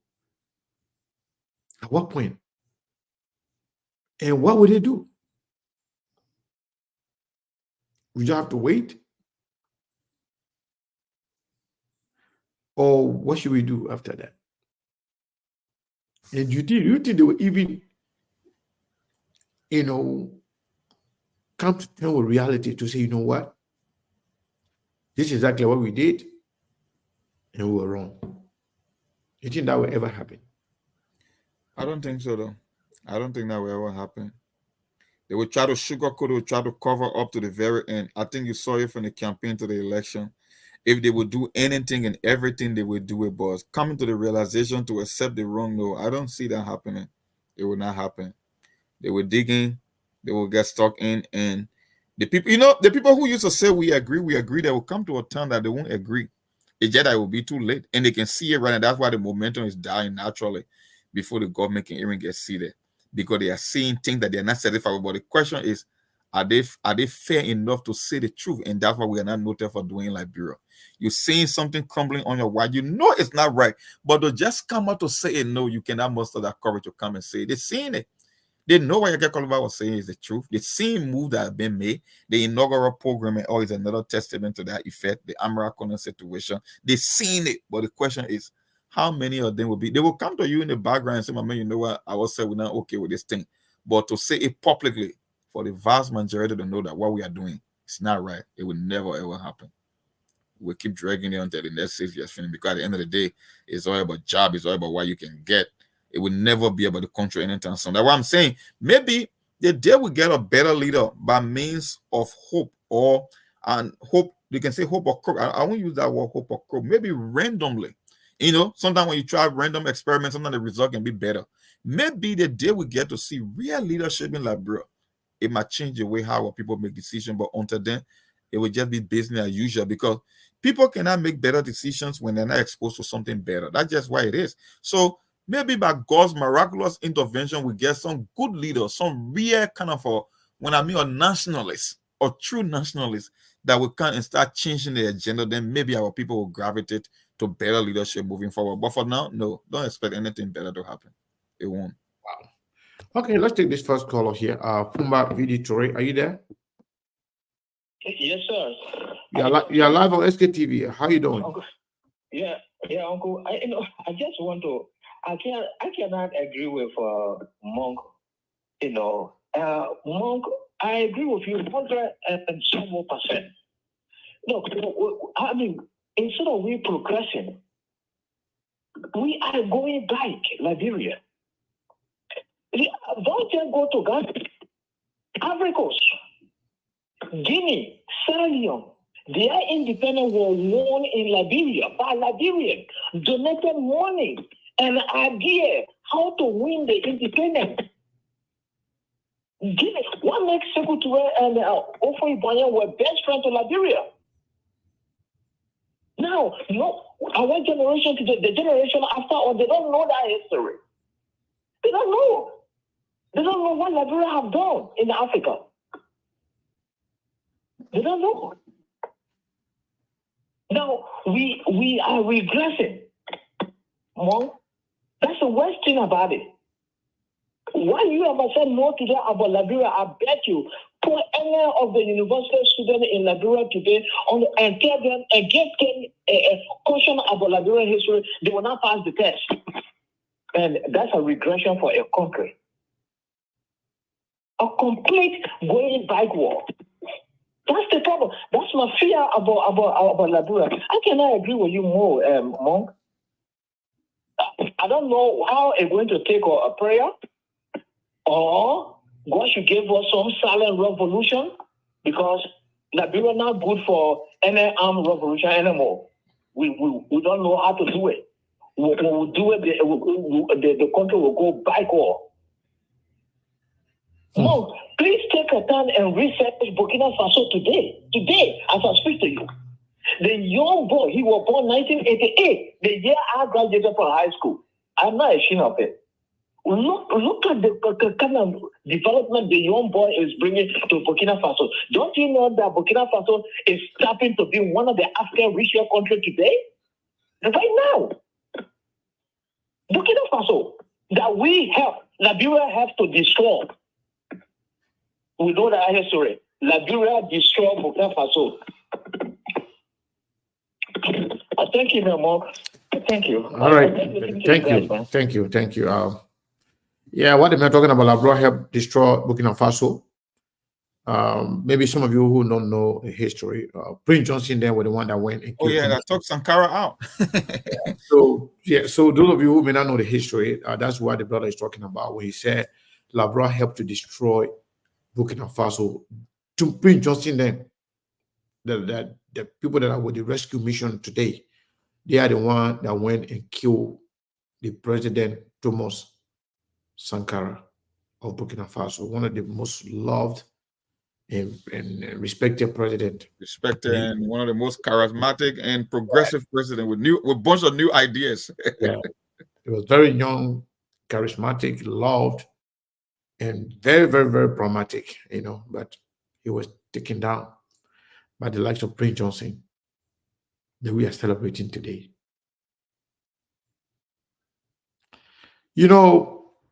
So the lines are open. If you want to participate, we will be more than happy to take your calls. You can call. Let me make sure that the calls are now right there to Steve, because Steve is busy today. We have something going on here today. Let me make sure that the calls are coming to me. Okay, let me see here. Where is the call forwarding? Okay, yeah, the calls are coming to me. So yeah, you can call in and tell us exactly what you think about the inauguration. Now we were informed that we have no list of dignitaries. We have no understanding. There's no euphoria. There's no excitement, nothing whatsoever. In fact, the whole process looked very poorly organized. And we were informed that even media institutions are yet to be accredited. I'm not sure what's going on with that. But with the help of some of you, we can inform you that we were able to purchase some track posts. My guys, they sent me the pictures. Sarah sent me some pictures and even video. Some of the track posts that they bought, where they can put the camera and set it down. Talking a long one, 5 feet or maybe longer. So they bought some track posts, and because of some of the help you guys provide to us, we want to say thank you for that. And we are able to also send data to their phones. They're getting ready, even though we don't have everything 100%, but at least the little we have, we are managing that very, very carefully. But people are complaining. As a matter of fact, some of the conditions that we were told is identity of those media institutions, and we can report to you that most, if not all, of our guys are well identified. We have ID system, a digital ID system, not just paper, not paper ID. So we have a digital ID system that our guys are going to be carrying to be identified as SKTV crew reporters. Yeah, and all of those things are done because of all of you and the support you give to SKTV. Caller, what is your name and where are you calling from? Hi, Sekou. How you doing? This is Abraham Siniyoko calling. Abraham, how are you, my brother? Oh, not bad. Well, I just called because, a lot of people have been concerned about the cabinet listing being released. It is done purposely because from the information that I've gathered, the listing will be released on Monday. Because when the listing comes up, a lot of people who expect that they have worked to put Unity Party in government will not be on the list. There will be a lot of disgruntled people. And that's one of the reasons the team is holding, JNB is holding that listing very close to his chest. And another thing, a list of dignitaries, it is the responsibility of the foreign ministry to announce that because they control the protocol. But that should be done in conjunction with the joint presidential transition team. Mm-hmm. I don't know why the JNB team is not pushing to have this listing put out of all the dignitaries that will be arriving in the country. So I just think it is just poor planning on their part that they are not doing what they should be doing, especially a government that has been in power before and knowing all of the ropes in running the affairs of the country. So we're yet to see what happens on Monday. Thank you. Wow. Thank you so much. So, Mo, what do you think about that? They say Ibrahim is telling us that the reason why. Hold on. Oh, wow.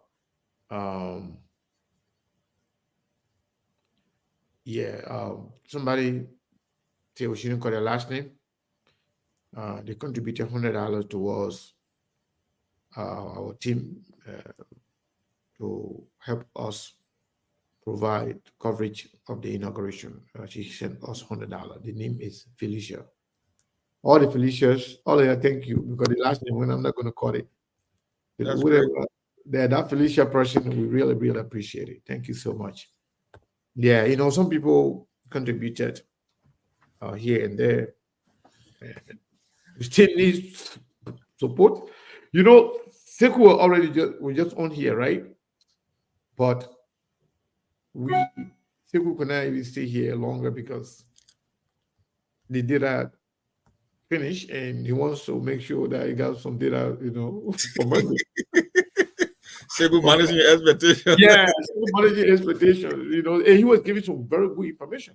I didn't know what the data actually. So he texted me, he said, Chief, the data finished, but we got to make sure we manage the little one we have, because we got a lot of people and we have a lot.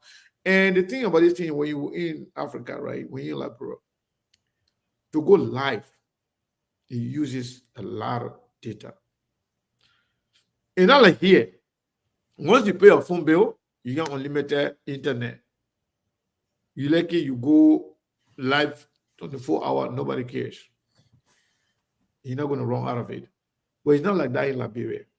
So everybody that can sell a penny, you don't know how much we appreciate it. Because I went there, I experienced it, I know exactly what it means to run out of it. Sometimes when I used to do show for 2 hours, I know how much it used to cost me. Some of you went to Liberia and other part of Africa, you know what it takes. In fact, the way you can watch your show here, you're not able to do it there unless you are, working for government, because where people can get their free money. Yeah. And apart from that, the cell phone company can be nickel and diming those people by stealing some of their minutes and all. Yeah, they can do that. Yeah, somebody said also sent $20, but they said no need. $20. Thank you so much. We appreciate it. Yeah.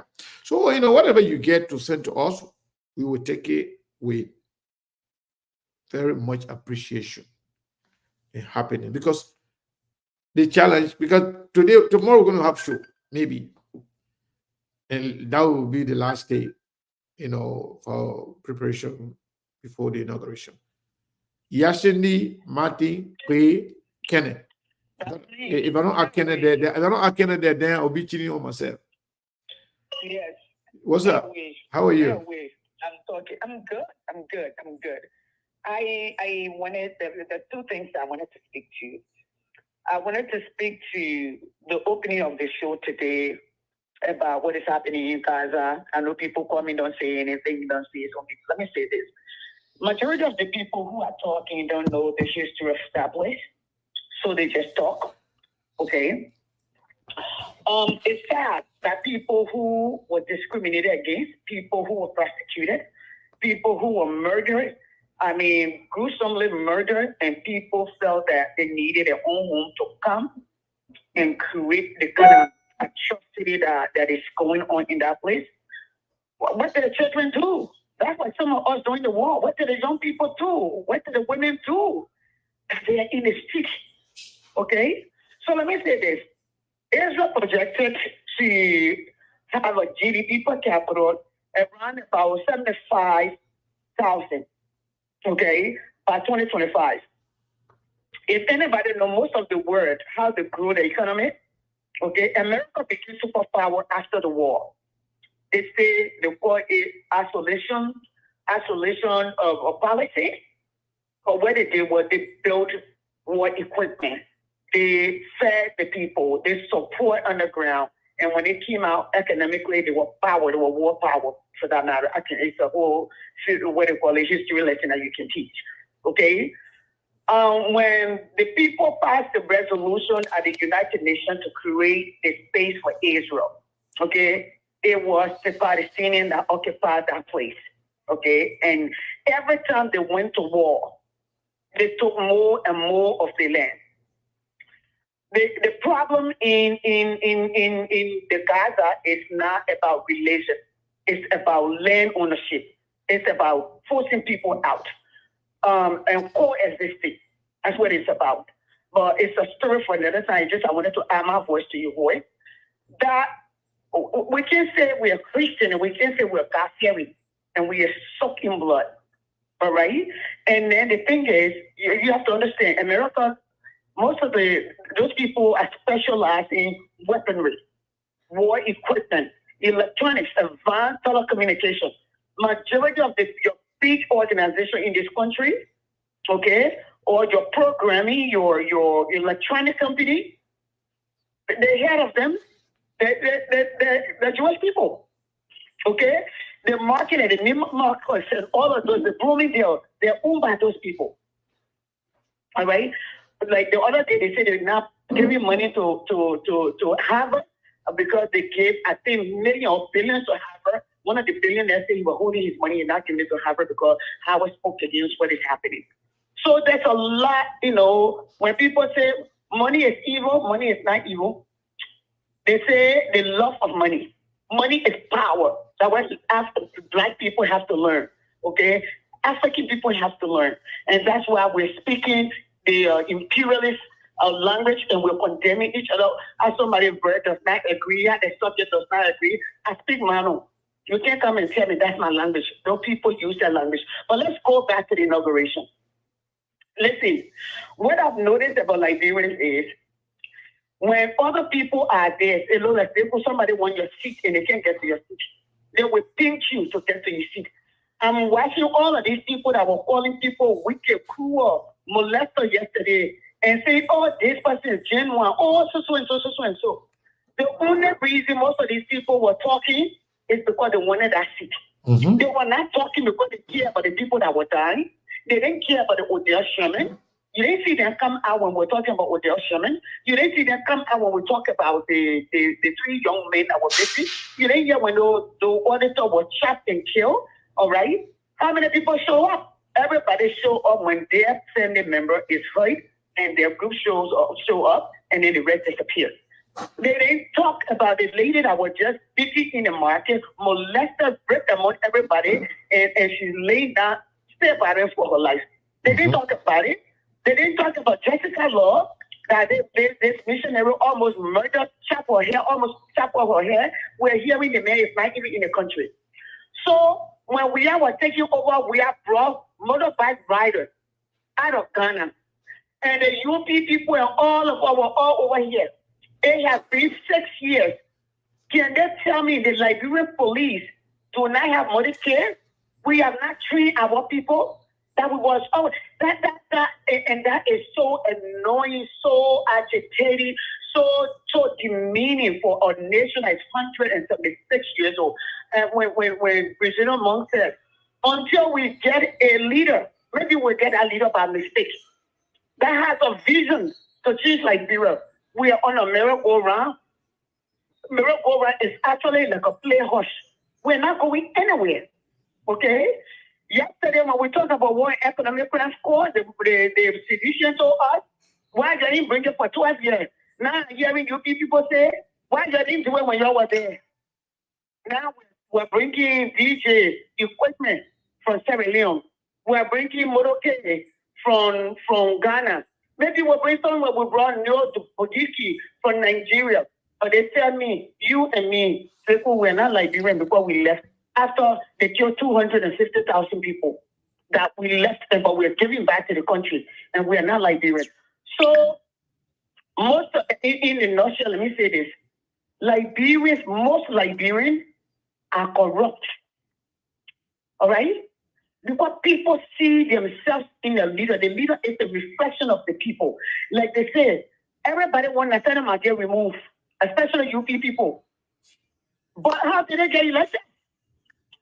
So when you see from Liberia, then you're rogue. When you see from America, you're not a rogue. A thief is does not matter where to steal. A rapist is a rapist. It does not matter who child you rape. A liar is a liar. It does not matter what capacity you lie in, or what area you lie, or what country you lie on. You are a liar. When you're dishonest, it does not matter. You do not have morality. All right? This is what is happening. I particularly don't care. But when you bring people from, because all of the value that we got, it's from the colonial people who brought it, the imperialists, all right?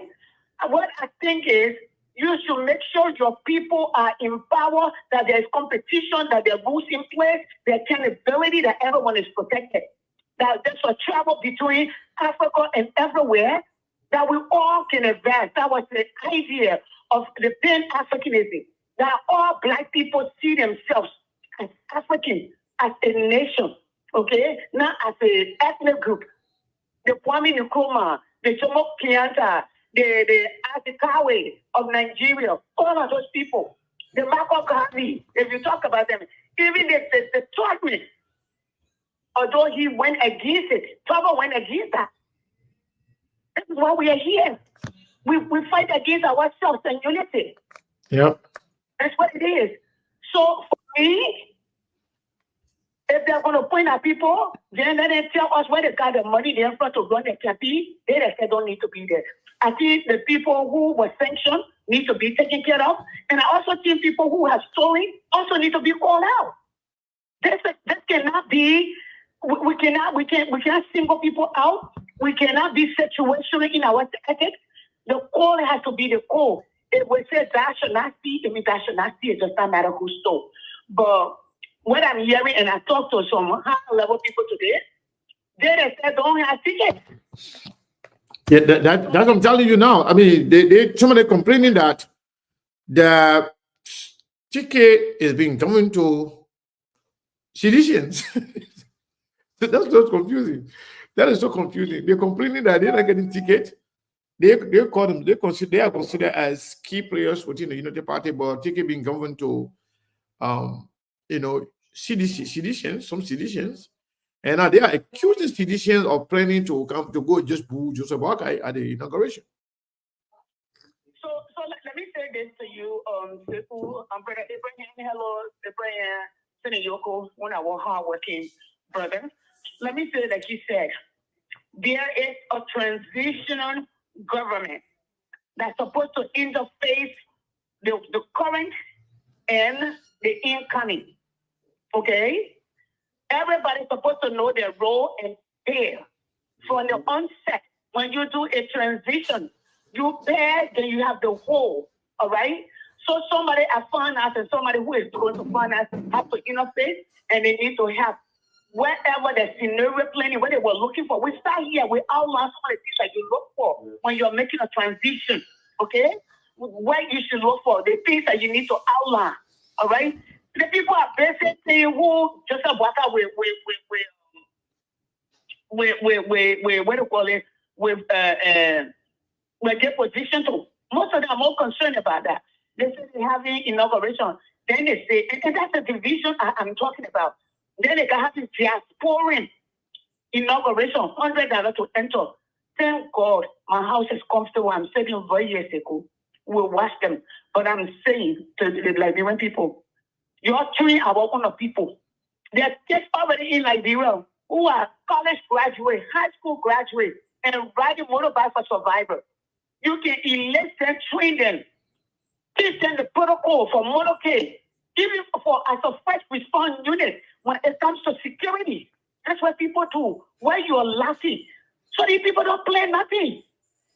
6 years, you bring in Ghanaians and Sierra Leoneans. Again, I don't have problem with them. But you have the population and they're unemployed. They're educated. Why have you not trained them?